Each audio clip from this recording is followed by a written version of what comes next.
எல்லாருக்கும் வணக்கம்.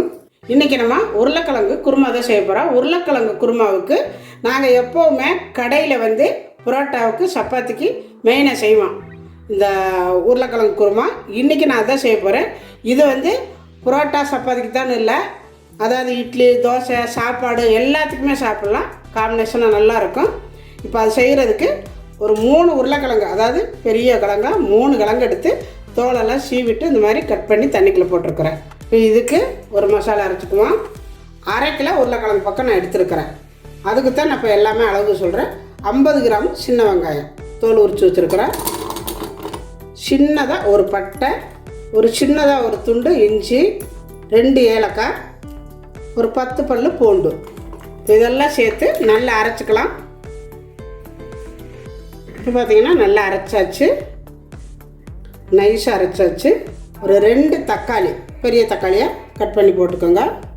இது கூடவே 1 ஸ்பூனு சர்க்கரை போட்டுக்கோங்க. இந்த குருமா நல்லா டேஸ்ட்டாக இருக்கும். கடையிலலாம் இந்த மாதிரி தான் வச்சு தருவாங்க. பெரிய பெரிய கடைக்கெல்லாம் போனீங்கன்னா இந்த மாதிரி தான் இருக்கும். அந்த உருளைக்கிழங்கு குருமா நல்ல டேஸ்ட்டாக இருக்கும், நல்லா இனிப்பாக இருக்கும், ரொம்ப நல்லாயிருக்கும். இப்போ இதை ரெடி அடிச்சுக்கலாம். இப்போ அரைச்சாச்சு. இப்போ இது இருக்கட்டும். இப்போ அடுப்பத்தை வச்சு விட்டு குக்கர் அடுப்பில் வச்சுருக்குறேன். தாளிக்கிறதுக்கு எண்ணெய் விட்டுக்கலாம். இந்த குருமாவுக்கு கொஞ்சம் எண்ணெய் கூடவே விட்டுக்கோங்க. இப்போ எண்ணெய் காஞ்சதும் சோம்பு போட்டுக்கோங்க, கொஞ்சமாக சீரகம்.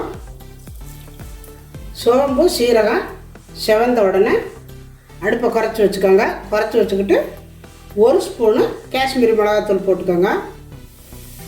1/2 ஸ்பூனு வெறும் மிளகாத்தூள். நம்ம அரைச்சி வச்சுருக்கிற இந்த பேஸ்ட்டையும் சேர்த்துக்கோங்க. அடுப்பை குறைச்சி வச்சுக்கிட்டு தான் இதெல்லாம் போடணும், இல்லைன்னா சட்டுன்னு கரைஞ்சிரும். தூண்டி விட்டுக்கோங்க. இதில் கொஞ்சம் போல் மஞ்சத்தூள் போட்டுக்கோங்க. ஒரு 1/2 கப்பு தயிர் விட்டுக்கோங்க. தயிர் விட்டு நல்லா கலக்கிக்கோங்க. இப்போ இது நல்லா கொதிக்கட்டும். இது பச்சை வாசம் போனோடனே நம்ம எடுத்து வச்சுருக்கிற உருளைக்கிழங்கு சேர்த்துக்கலாம்.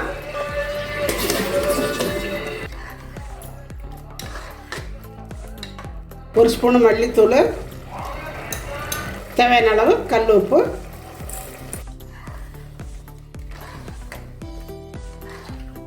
ஒரு 1/2 ஸ்பூனு கரம் மசாலா, ஒரு 1/2 ஸ்பூனு சீரகத்தூள். இது கண்டிப்பாக சேர்த்துக்கணும், அப்போ தான் நல்லாயிருக்கும். அப்படி இல்லைன்னா நீங்கள் அரைச்சி கூட போட்டுக்கலாம். போட்டுட்டு எல்லாத்தையும் இப்போ நல்லா கிண்டி விட்டுக்கலாம். கிளறி விட்டுட்டு தேவையான அளவு தண்ணி விட்டுக்கோங்க. இதுக்கு இந்த குருமாவுக்கு நம்ம கடையில் வைக்கிற குருமாவில் கொஞ்சம் எண்ணெய் கூடவே விட்டுக்கணும். நாங்கள் எப்போவுமே எண்ணெய் கொஞ்சம் கூடவே சேர்த்துக்குவோம். ஏன்னா பார்க்குறதுக்கு நல்லா கலர்ஃபுல்லாக இருந்தால் தான் மக்கள் சாப்பிட வருவாங்க விரும்பி. நீங்கள் இப்போ பாருங்கள், எந்த கடைக்கு போனாலும் பெரிய பெரிய ரெஸ்டாரண்ட்டுக்கெல்லாம் போனீங்கன்னா நல்லா எண்ணெய் நிறைய அப்படி மிதக்கும் குழம்புலலாம். அதுதான் அவ்வளோ டேஸ்ட்டாகவும் இருக்கிறது. நம்ம வீட்டுக்கு நம்ம அவ்வளோ சேர்க்க மாட்டோம், கடையிலலாம் அவ்வளோ அளவுக்கு சேர்ப்பாங்க. அதுதான் அந்த குழம்பு, எல்லா குழம்புமே டேஸ்ட்டாக இருக்கும். அதனால் இன்றைக்கி நான் குருமாவுக்கு எண்ணெய் கூட தான் விட்டுருக்குறேன். நீங்கள் எப்போவுமே கொஞ்சம் கூட விட்டு செஞ்சிங்கன்னா நல்லாயிருக்கும். நல்லா உங்களுக்கு எந்த அளவுக்கு கெட்டி வேணுமோ அந்த அளவுக்கு தண்ணி ஊற்றி வச்சுக்கோங்க. ஊற்றிட்டு ஒரு மூடி போட்டு மூடிடலாம். இது தோல் உரிச்ச கிழங்குங்கிறதுனால 2 விசில் வந்தால் போதும். இப்போ 2 விசில் வரட்டும். இப்போ 2 விசில் வந்துருச்சு. அடுப்பு ஆஃப் பண்ணியாச்சு. இப்போ விசிலெல்லாம் போயிடுச்சு. ஓப்பன் பண்ணிக்கலாம்.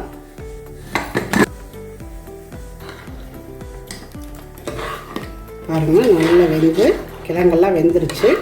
இப்போ இதில் உங்களுக்கு இன்னும் கொஞ்சம் கெட்டி வேணும் அப்படின்னு நினச்சிங்கன்னா கொஞ்சம் போல் கடலை மாவு கலக்கி விட்டுக்கோங்க. கடலை மாவோ அரிசி மாவோ கொஞ்சமாக ஒரு 2 ஸ்பூனு கலக்கி விட்டிங்கன்னா நல்லா கெட்டியாக இருக்கும். நம்ம தேங்காய் எதுவுமே சேர்க்கலை, அதனால நாங்கள் கடலை மாவு கொஞ்சம் அரிசி மாவு 2 சேர்த்து கலக்கி விட்டுக்குவோம். எல்லாருமே அப்படி தான் கலக்கி விட்டுக்குவாங்க கடையிலலாம். இது நம்ம மறுபடியும் கொஞ்சம் நேரம் அடுப்பில் வைக்கணும். அப்போ தான் இன்னும் கொஞ்சம் வற்றும். இந்த தண்ணியெல்லாம் வற்றும் பொழுது எனக்கு கரெக்டாக வந்துடும். இப்போ அடுப்பில் வச்சுக்கலாம்.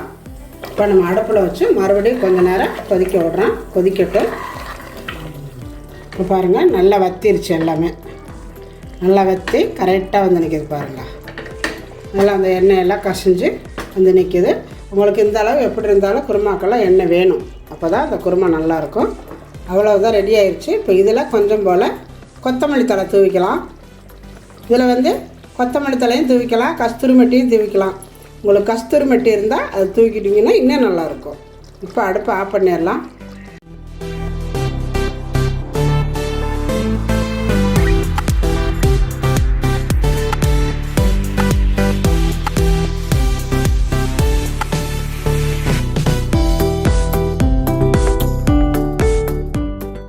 ஹோட்டல் கடையில் செய்கிற மாதிரியே குருமா செஞ்சு கட்டிருக்கிற உருளைக்கிழங்கு குருமா.